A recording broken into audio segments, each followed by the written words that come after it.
and do we look at each other or at the camera? I think we could do either. Could look lovingly. It would look really awkward to like we interview, but we're just facing forward, like it's a Bergman film. It's great to be here in Austin doing comedy. Next question, John.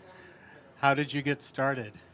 How did I get started? Tonight or in my career in general?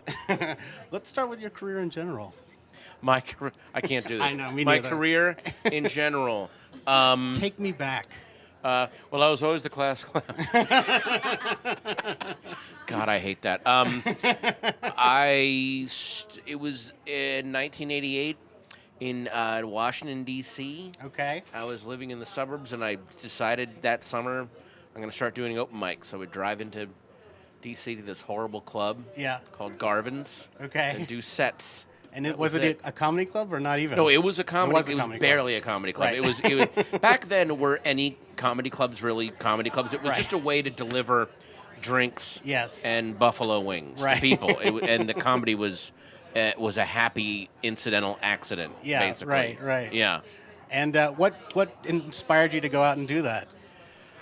I don't. Young kid, you're just like. Well, were I you was what? 19. I think it was that. Was that summer between freshman and sophomore year of college when you start realizing I better figure out what I'm going to do? Right. So I tried a bunch of different jobs, and that was the one that stuck. And it wasn't even a job. It was the thing that I wanted to keep doing, even though I wasn't making any money. Right. And that just became it. That was it, basically. And where'd you go from there? I lived in Baltimore very briefly. Then I moved to San Francisco in '92. Okay. And met and that's when it all happened. Great was coming up. Karen Kilgariff was doing a guest on this show. Oh, awesome. When I moved to San Francisco in the summer of '92, there were 10 full-time comedy clubs, and by the fall of '93, there were 3. Yeah, that left. was like the dip. Yeah. Oh, it wasn't a dip. It was the entire floor fell out. And then so I moved down in '95 to Los Angeles. I'm fascinated by that crew, like you and some of these other people who made it through.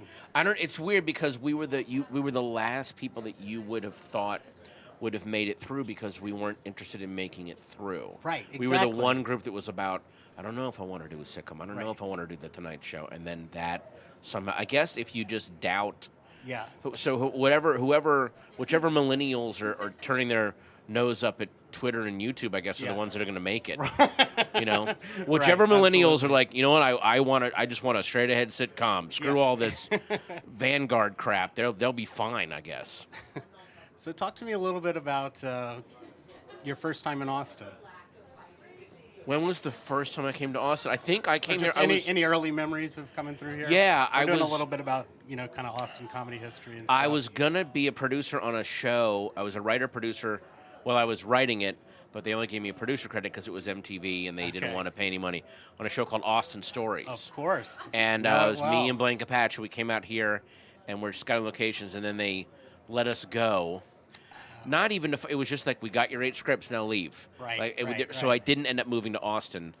What might have been. I know, but I was here for a week. No, I was here for like 4 days, but it was great. I remember very vividly the Velveeta Room. Oh yeah. I remember getting. It was 87 degrees at 4 in the morning, and going to get scrambled eggs and tortilla strips, and I just remember it being very exhausting, but it was exhausting, but casual, which I never had that combination before. Like New York is exhausting and Seattle is casual, and then Austin is both. Well, because which you're I didn't full know and how you're they. hot. Yeah, exactly. Yeah, yeah. So even sitting down and relaxing is tiring because it's so hot. Right. Right. You don't go to.